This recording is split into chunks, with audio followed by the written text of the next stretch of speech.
It's my opportunity to share the news of what's going on around Fountain Street Church and to say welcome back. It's hard sometimes to come to church at this time of year because I think September is among the most lovely months in West Michigan. And the outdoors is so thrilling, but you're here and I'm grateful. Thank you. My name is Fred Wooden. I'm one of two clergy who serve here on a regular basis. And I am pleased to welcome you back to our sanctuary services, which we hold from the Sunday following Labor Day, following Father's Day, from Labor Day to Father's Day every year. And so we are back here and we are holding two services. We have a chapel community that meets from 9:30 to 10:30, and we are here in the sanctuary at 11. And a lot of stuff goes on before, during, and after all of that stuff. First of all, just to remind you, there's always fellowship that takes place in our social hall, which if you leave this room is to your left twice. As you turn left, go down the stairs, and then left again. We are preparing for things that will be happening in weeks to come, but today do stop in the social hall. We have a little snack left over that you might want to partake in and meet some folks you haven't seen for a while. We also are reminding you that we have our annual picnic next Sunday, and it will be held at Ada Township Park, way over there to the east. It will begin at 1 o'clock through 4. It's one of those bring yourselves, bring something to share, and bring your merriest points of view so that we can have a lovely afternoon together. Also pointing out that as we head into September, we head into Art Prize. It's a major experience here. In fact, there will be art in the sanctuary this season. Keep an eye out for it. It will probably be up in the balconies, but it will be here. Make sure that you enjoy being here as a visitor, but if you'd like to help those who visit us, you can be a docent, and you can sign up for that in the social hall. We have a group called the Build Guild. These are members of our community that take part in Habitat for Humanity and other places where they can put their handy skills to work for the larger community. They've been trying to recruit me, and I say every time I take a hammer, I end up either hitting my thumb or breaking a window. So I will cheer, but I will not be a good addition to the team, but maybe you are. And if you love doing that, many of you do, they'd welcome having your help. And they have really excellent looking t-shirts, by the way. They're going to go down to Texas in November because we're still, believe it or not, recovering from Hurricane Harvey. Lots of things going on. You can read about them in your order of service, but we are here for worship. And I will now turn off my microphone so that you can pay attention to our organist, Marilyn Osenchuk, as we begin our hour of worship together.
Ordinarily, I would do something poetic here, but I want to spend a moment with Chris Rowe, who is our new Director of Religious Education. Chris, come on up here and visit with me for just a moment. We begin our education year. Chris is brand new on our staff, but you're not brand new to religious education. You served in another church before you came here. Am I right? Correct. Get close to the microphone. Yes. You know how it's done. And you are of Evans. You were recently in Evanston, Illinois, but you've Correct. moved here. Yep. And what is the other business you're famous for in this town? A little bookstore called Books and Mortar Bookstore. Okay, if you've been there. So we encourage you to learn in all ways, in our character school, Correct, adult yes. education, Yes. or as an adult, you can go down to Books and Mortar and buy a book or two, right? Even so, Chris, it's a pleasure to have you join us. good to be here. Get to know Chris. I've been waiting for him to join our staff for 2 years, and it's finally come true. I'm really glad you're with us. I'm glad to be here. So we'll let the choir start our worship service, and then as we sing our hymn, our character school will be leaving for their first day of classes. Great. Thanks for being here, bud. Glad to be here. Good to see you.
Song by singing our first hymn this morning, which you will find as number 42, Morning So Fair to See.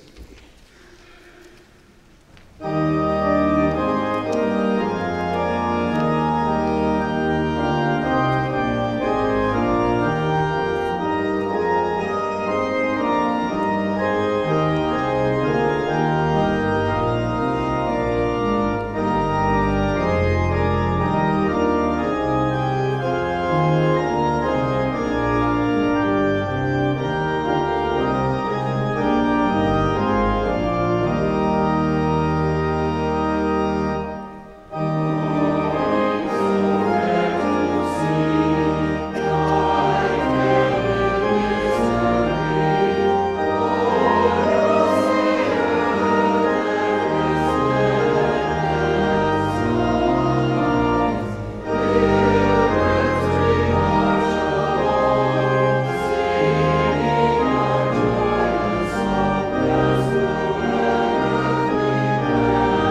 morning. Please join me in responsive reading in your order of service. If you could do it, I suppose, it would be a good idea to live your life in a straight line, starting, say, in the dark wood of air and proceeding by logical steps through hell and purgatory and into heaven.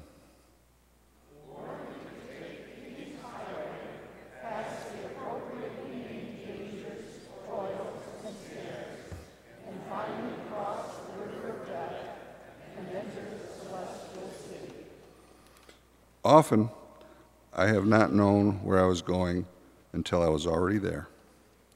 I have had my share of desires and goals, but my life has come to me, or I have gone to it mainly, by way of mistakes and surprises. Often I have received better than I deserved. Often my fairest hopes have rested on bad mistakes. I am a wayfaring pilgrim, crossing a dark valley, approaching life.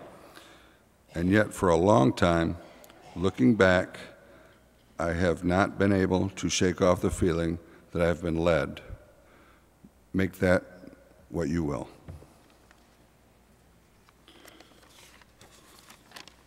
Welcome back. Or if this is your first time, welcome. My name is Tim Creamer. I'm a governing board member. I'm also a member of the Build Guild. Fred had talked about that a little bit before the service. What is the Build Guild, you ask? That's a good question. The Build Guild is a new group at the church. The purpose of this group is to help communities with building or rebuilding projects. Several members have already spent time working with Habitat for Humanity over the past few months.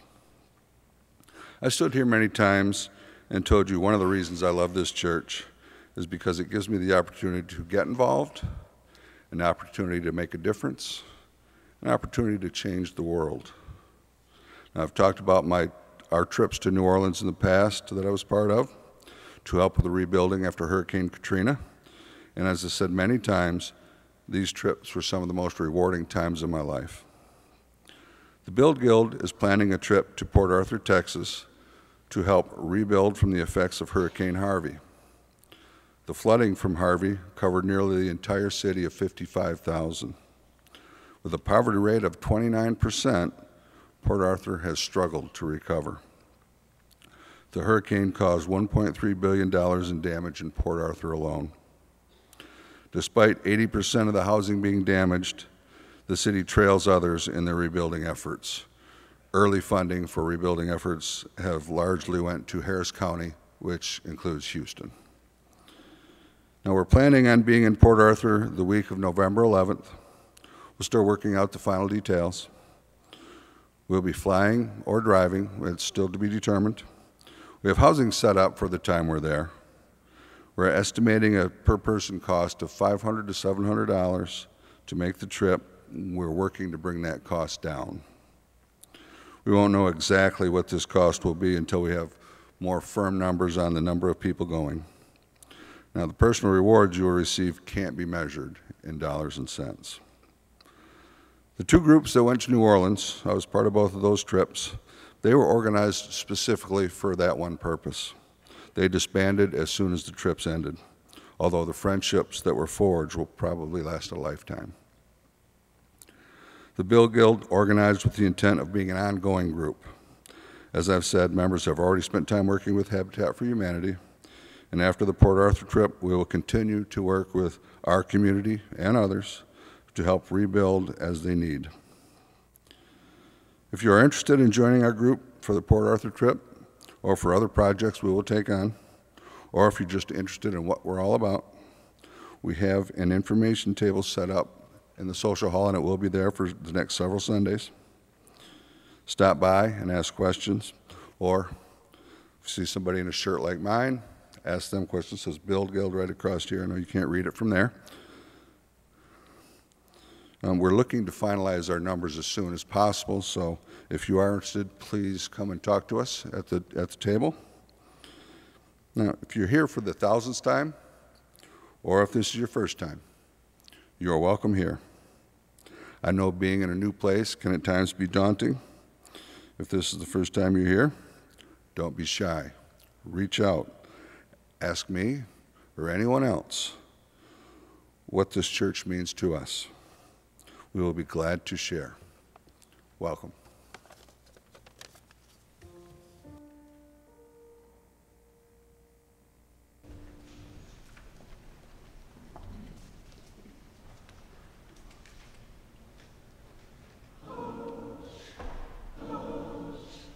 Somebody's calling my name.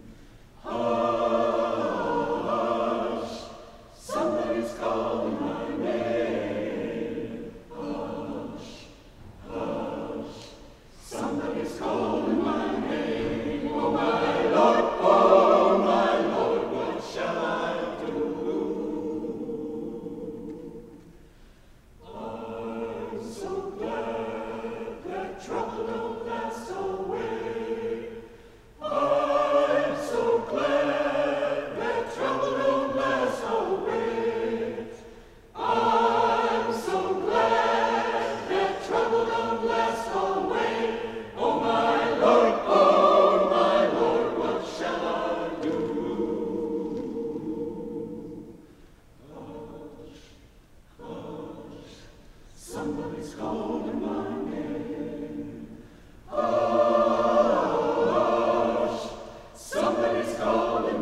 Thank you for not applauding, especially after a piece like that where we're told to hush.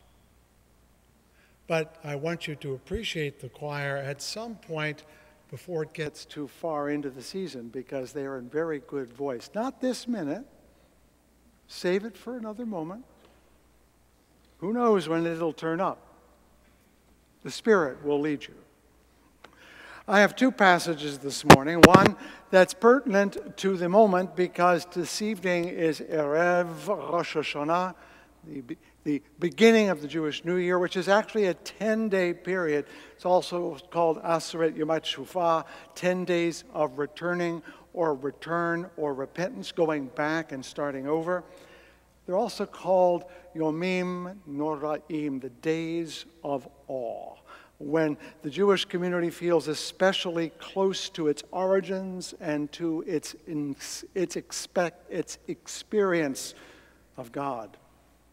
And during those days, certain stories are read, and they're not the ones you might imagine. It's not the beginning stories, not Genesis. They're actually two of the most difficult stories to understand in all of Torah.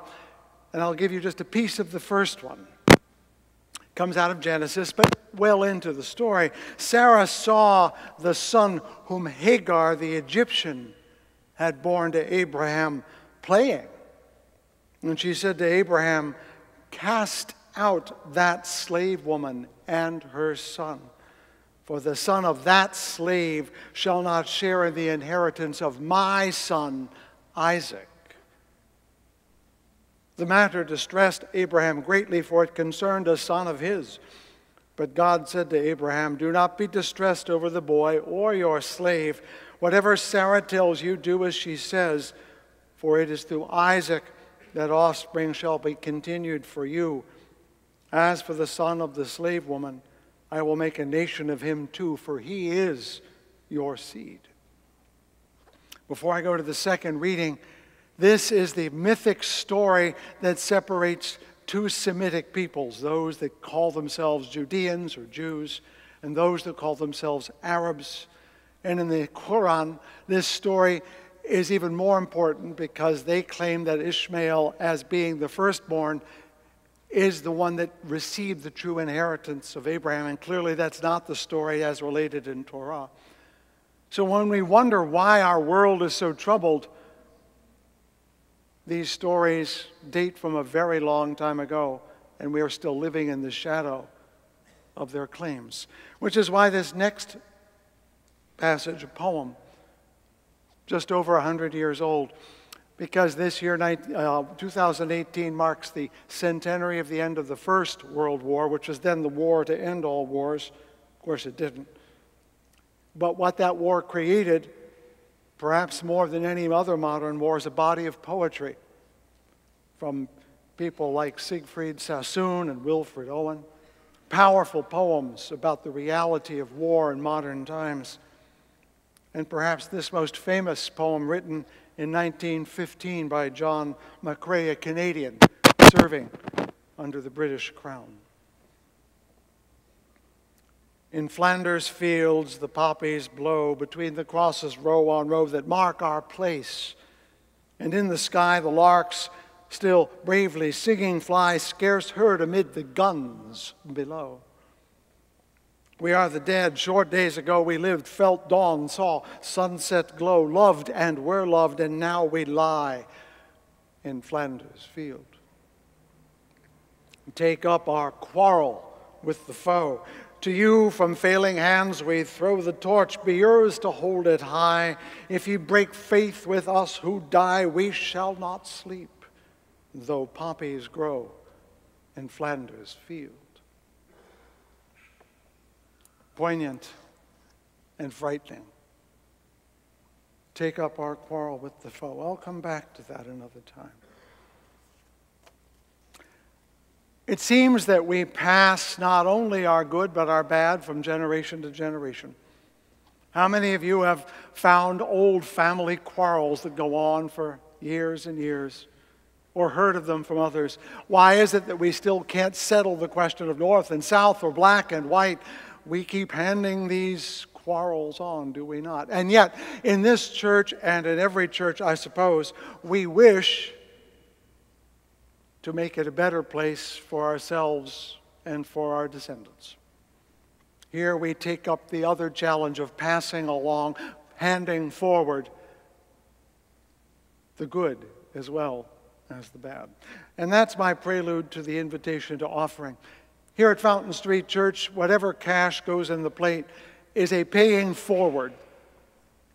It is a moment when we make a down payment on tomorrow's good, even if we will not be in that exact place, because not all people can do all the good. I, for one, cannot go to Texas without harming housing rather than building it. Others are beautifully suited to work with those who struggle with illness or poverty. We all have our gift to give, but we cannot give all gifts to everyone. And so our money represents the hand we cannot offer, the places we cannot go, the good we cannot do, but wish others to do. We pass it on to someone else. Here, take the good I have in my hand and make it happen. I'm going to get out my money again and remind you that this is really just a promissory note. In fact, that's what it's called. Originally, money like this, you went to the bank and could get silver or gold, and that would be the real thing. It isn't true anymore, but it is a promise of some value. So our offering today is asking you to make a promise for the next week, and just for the next week, that you will make the world better than it was yesterday. So, how much better will be up to you. Choose your president wisely. Your offering for the betterment of the world, to pass forward our hope, not our fear. That offering will now be most gratefully received.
working? No, yes, it is. Yeah, I'm working. That's good. There's a story out of the Hasidic tradition. The Hasidic tradition is let's call it a Pentecostal Jewish community. That is to say, it's exuberant, it's expressive, it's animated. It was moved by the Spirit, but they weren't Christians. The Hasidic movement out of the 18th century was founded by an ecstatic rabbi named Israel ben Eleazar, but he became known as someone called the Baal Shem Tov. Oops, sorry about that. Is that God telling me to be nice? And the word Baal Shem Tov means the master of the holy name, because this rabbi was supposedly so gifted in praying that whatever Israel ben Eleazar asked of God, God would do. Now, we're going to talk about names this month from time to time. That's our theme in Character School, the power of names, their significance. In ancient times, to know a name was to have power over that thing. In fact, in Chinese philosophy, the beginning of wisdom is not the fear of the Lord, but to call things by the correct name. So the Baal Shem Tov was the master of the holy name, who knew exactly how to speak to God so that God would listen. And I'm going to tell you a story about the Baal Shem Tov, because that's your prayer. It is said of the Baal Shem Tov that whenever Israel was in danger, he would go to a certain spot in the forest, build a certain fire in a certain way, and say a certain prayer, and the Holy One would listen to that prayer and spare Israel from the danger. But in time, the Baal Shem Tov got old and died, and one of his disciples had to go in his stead when the next crisis came to Israel. The trouble was, he didn't remember exactly where in the forest he should go. So he went off in the woods somewhere, but he remembered how to build the fire. And he remembered the prayer because the Baal Shem Tov had taught him that. And God forgave the successor for not knowing the place in the forest and spared Israel. In time, the disciple died, and his disciple, they are all men, by the way, was deputized to go in his stead, and sure enough, there was another danger to Israel. And sadly, he was not paying attention when he was taught how to build the fire. And he did not even know there was a certain place in the woods, so he just kindled a fire in the fireplace. But he had learned the prayer. And so he said the prayer. And God spared Israel yet again. And in time, that disciple died. And his disciple, well, let's just say he wasn't paying attention without learning the prayer. But sure enough, a moment came when Israel was in danger. And he lifted his head, stood up, and said, Holy One, I don't know your name. I don't know what to do. But I know I should do something. I don't know the right words. So I'll recite the letters of the alphabet. And you make the prayer. And God delivered Israel yet again. Walt Whitman is famous for saying that sometimes agonies are the truest prayer. Letters, sounds. At Fountain Street Church, we don't use the words handed to us, but we pass the struggles, the agonies, the hopes along. And when we pray, we offer up the letters of our emotional alphabet. The A of agony, the B, the C, the D. And give back the letters and allow the larger spirit to assemble them into the words that need to be heard. And so we pause in silence so that you may put the letters of your heart together and offer them up in whatever prayer you know, so that a larger power may write a poem from our hearts. Let us pause in silence.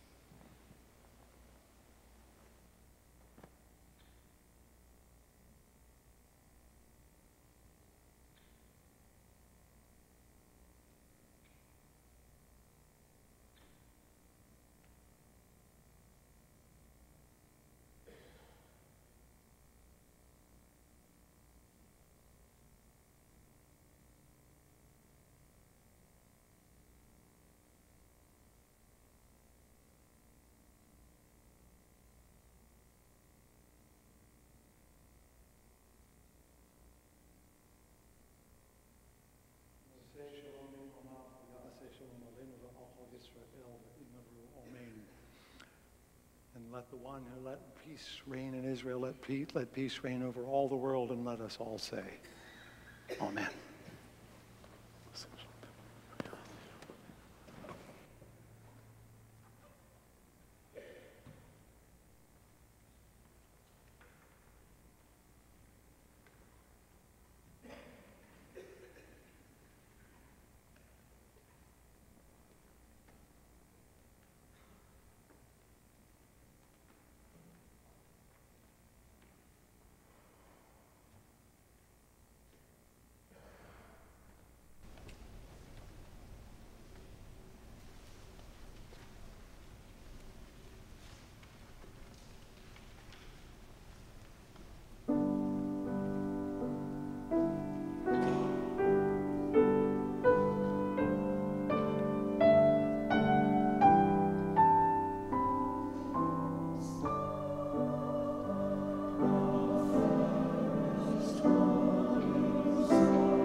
Say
It is my custom, before beginning any remarks of my own, to acknowledge and pray the blessing of those who have died in years past or in recent times, to be present with us and to give their blessing upon us.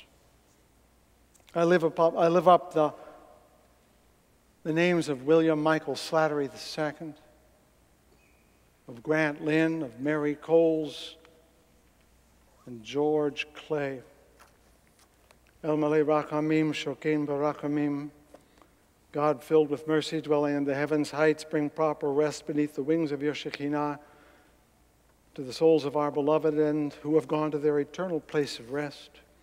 May you, who are a source of mercy, shelter them beneath your wings eternally. May you bind their souls to we, the living, and to you, and may they rest in peace, and may we be at peace. And let us say, Amen. Well, I think you know what I did this summer.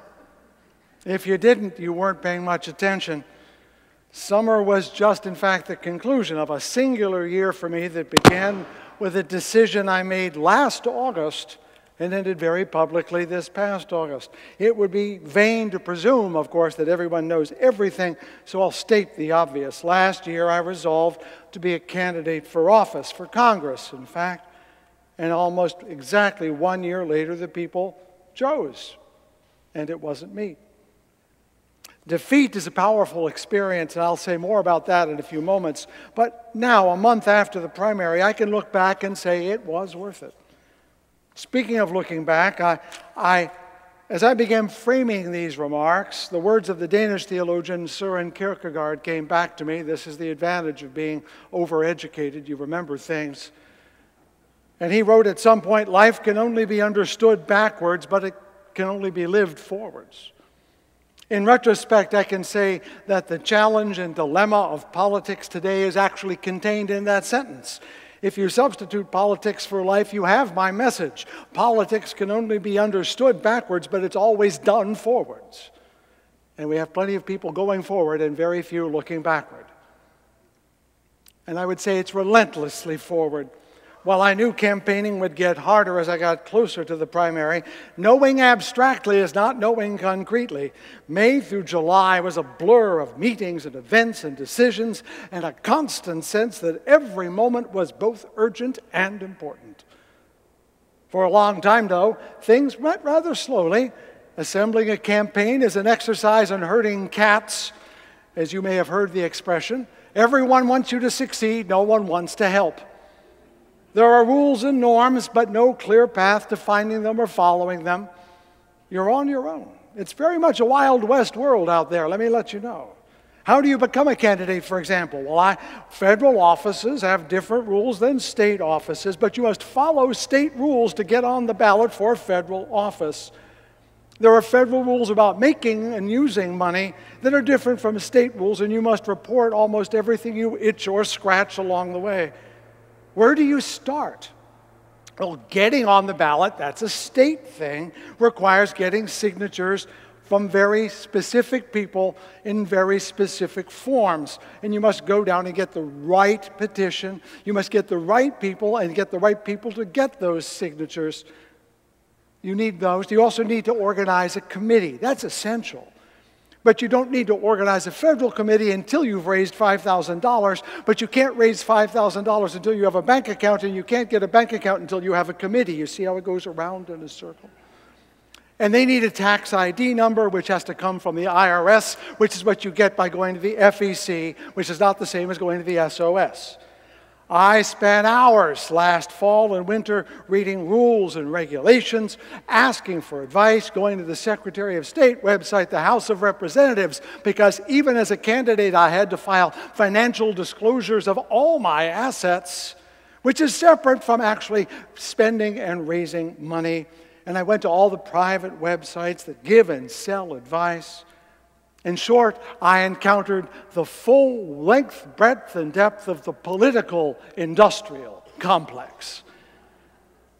Another thing I knew abstractly but not completely was the business of politics. It is a business. In fact, it's a very large industry populated with fundraisers, organizers, field directors, pollsters, and so much more, but how deeply they are embedded in our politics was a revelation to me. Scarcely had I created an internet address, fredwooden.com, but I began to get email from people eager to sell me yard signs, send mail on my behalf, do polling on my behalf, all presuming I had money, of which I had none. Even after the election, when I am no longer a candidate, I am still getting imprecations from all of these merchants to buy their services. And I'm delighting that I can now ignore them all. Entering politics reminded me of nothing so much as going into the Grand Bazaar in Istanbul, where merchants so crowd the hallways that you can't even go down the hallway without someone offering you this delight and that delight and telling you you absolutely must have it. And if you've ever been in a souk or a Medina like that, you know that it's a rabbit warren and you can get lost in it almost instantly. When I finally got a committee registered with an actual mailing address, mail came from all the companies that were emailing me, offering all the expert advice. If there's too much money in politics, and I agree there is, I know exactly where all of it is going. Hundreds of company and thousands of jobs are where all that money goes. If you think reforming politics is reforming healthcare was difficult, try reforming politics. The status quo is very much in force there. Which brings me to fundraising. The higher the office, the higher the amount of money one must raise. The average, yes, the average cost of a congressional campaign is $1.3 million. Now, districts are roughly equivalent in population, roughly 710,000 people. You've done the math. That means it is required on average to spend almost $2 per person, not per voter, $2 per person. And that's true of both the winner and the loser. So it's $2.6 million, which is more than almost $4 per person for every district. Now, that's not true in our district, but it was still meant lots of fundraising. In most campaigns, you have to fundraise before you actually campaign because you have to use phones and advertising and pay staff. So how do you raise money when people don't even know you're a candidate? When I opened my campaign bank account back in September of last year, my treasurer and assistant treasurer, two friends of mine who volunteered to take on the title, together, the three of us put in $2,200, of which $2,000 was my own. If there is a blessing to losing, this is it. I no longer have to make phone calls. Candidates at the federal level, in fact, especially in districts busier than our own, spend most of their time raising money. They're not out there asking you what you think. They're not out there asking for your vote. They're out there asking for that person's money, that PAC's money, that industry's money. And if that is corrupting our politics, it's everywhere. To borrow a metaphor, out west they now speak of wildfires as fire-nados. They become so hot they create their own weather and they turn into cyclones of fire. Well, we are at very risk of the money in politics creating a tornado, a fire-nado, that could almost, if we are not careful, consume our government as thoroughly as Dresden or Tokyo were destroyed. Will we ever have the nerve to change it? A lot of people have a stake in setting lots of fires. My hope, partially realized, was to mount a genuine campaign without spending all that money. Money is the means campaigns use to connect to voters. That's what it's there for. But one of the lessons of the campaign I learned, and brutally, is that nothing you can do as a candidate or as an organization can truly predict, much less control, how people will vote. And that led to my most profound and in some ways most despairing insight. The larger the race, the less people know about whom they're voting. No matter how hard you try, 700,000 people is a lot of people to reach.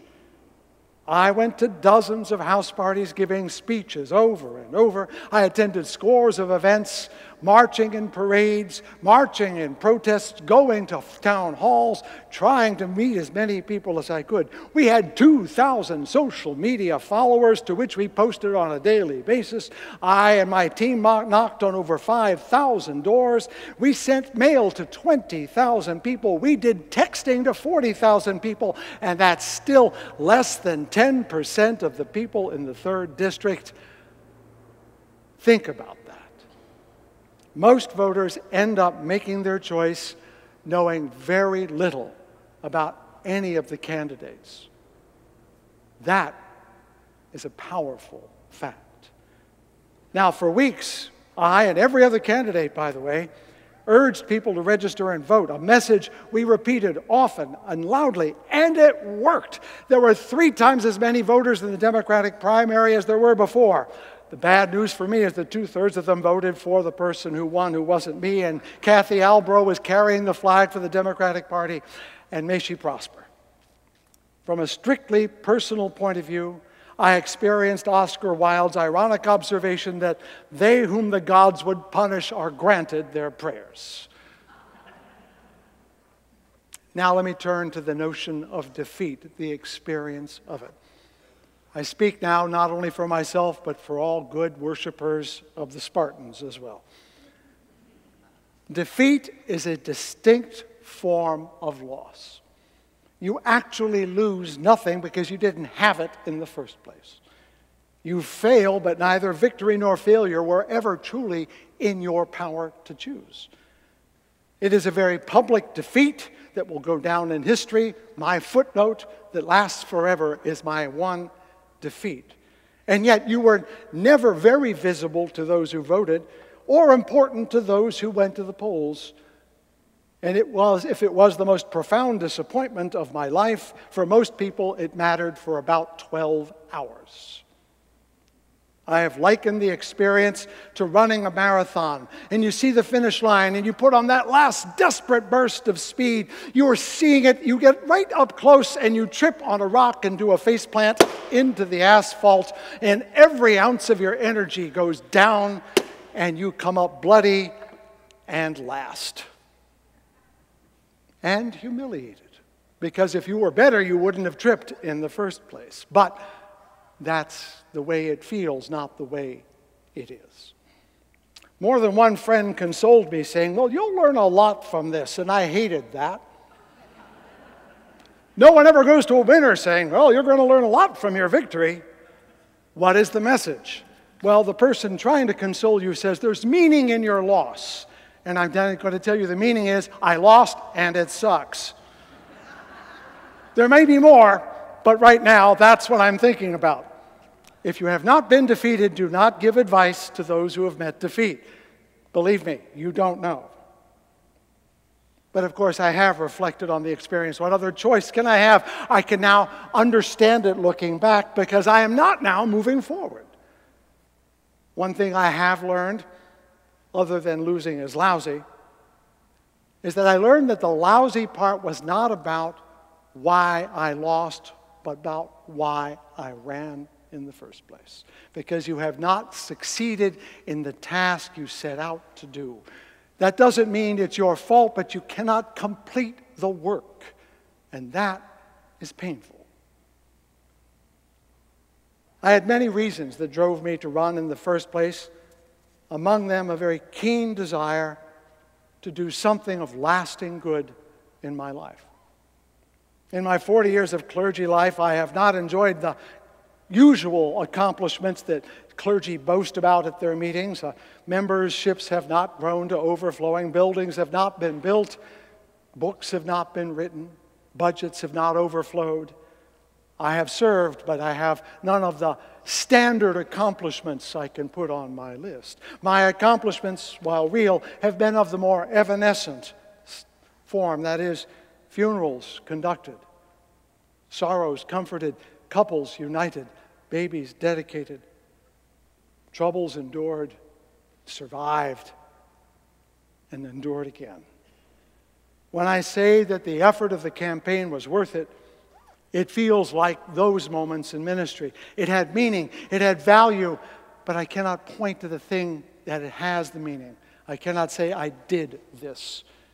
And that's still a powerful desire, especially as I reach an age when the opportunity to do something grows shorter and shorter. To tell the truth, I put much of my pent-up hope to acquit my life well on this venture, and to have it end like this was hard. But again, that's what I brought to it, not what the vote was. A month after the election, I can look back and I can see and say, I waged a good campaign. It was honorable. It was decent. It was good. It was eager. Except for the last day, it was wonderful and exhausting. And I did learn things. Never in my life had I been truly in charge of something.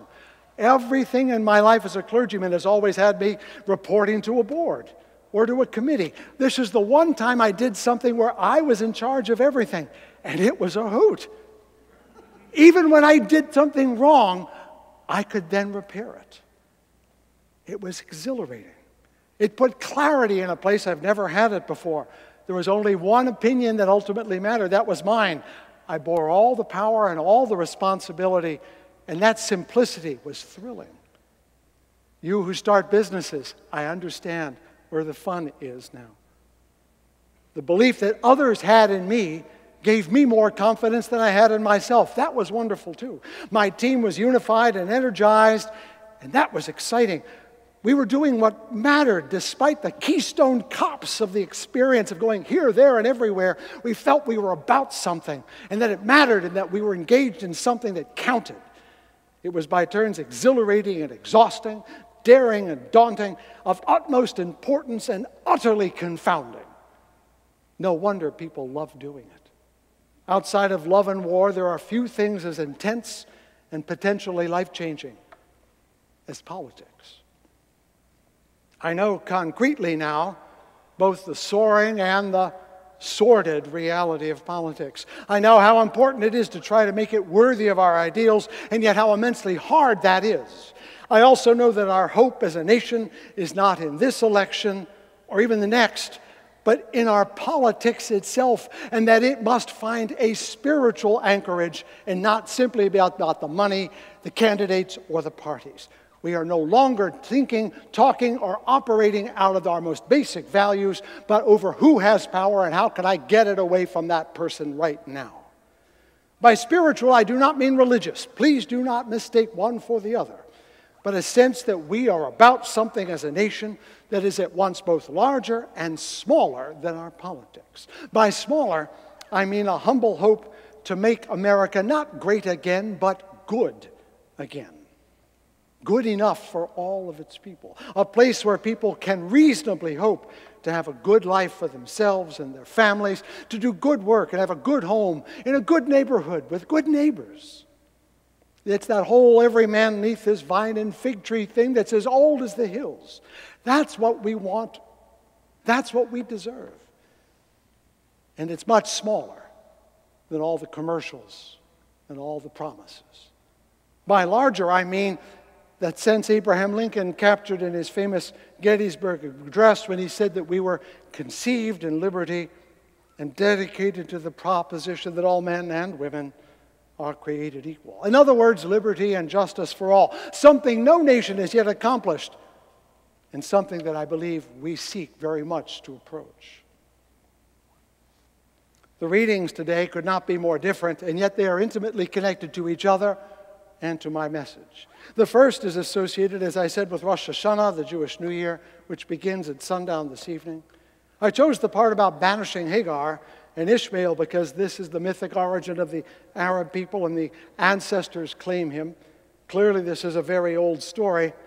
And what's interesting is that that poem from the First World War also includes that story, because I'm coming to the end of T.E. Lawrence's great book, The Seven Pillars of Wisdom, which is the story of the Arab revolt against the Turks in the First World War, in which they believed they were going to set up their own nation, but instead were co-opted by the British, the French, and the other imperial powers, creating the context that now dominates our world as Israel and Palestine.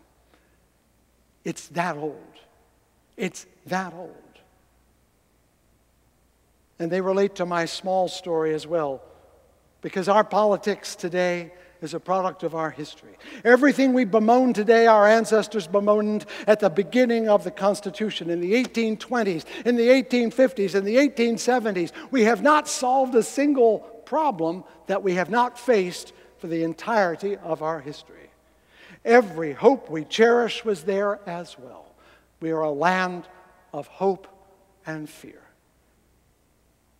And we always have a choice, this year and right now, whether we act from fear or hope.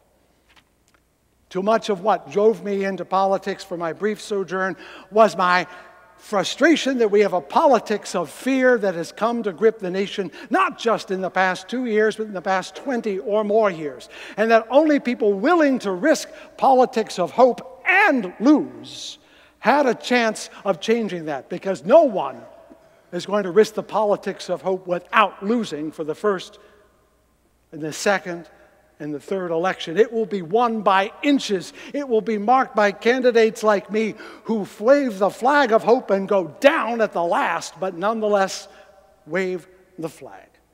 I ran for hope. Foolish as it might sound, impolitics as it was, I ran for the hope of liberty and justice for all, and I'm not the only one. Others are doing so now. The fact that I did not win the primary does not mean others are not running for that this instant. And if all of them do not get elected this time, do not stop believing it could happen the next time or the time after that or the time after that. Hope will take a generation.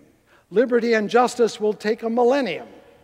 But we do not get there if we do not start now. In the end, I choose to believe that my defeat was part of the politics of hope.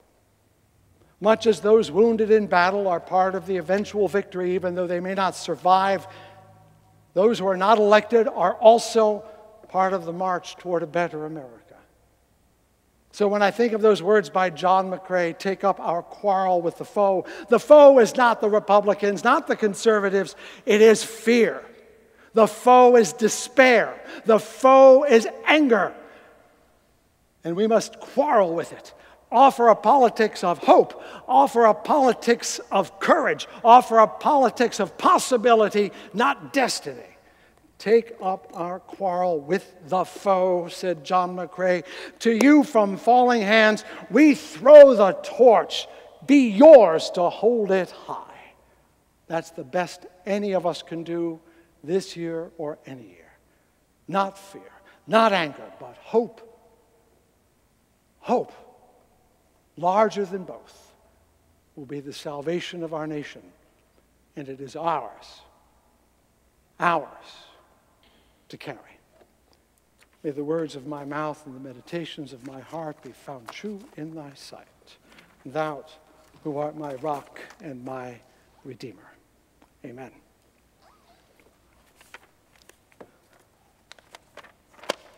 Our closing hymn from the Jewish tradition, O hear my people, words of the Rabbi Nachman of Bratslav, drawn from the prophets before him. Shall we join in singing it together?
Moses didn't make it to the promised land.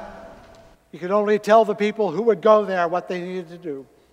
And at the end of Deuteronomy, he says, I call heaven and earth to witness today that I have set before you life and death, blessings and curses. Choose life that you and your descendants may live. That's why we're here, to choose life that we and our descendants may live.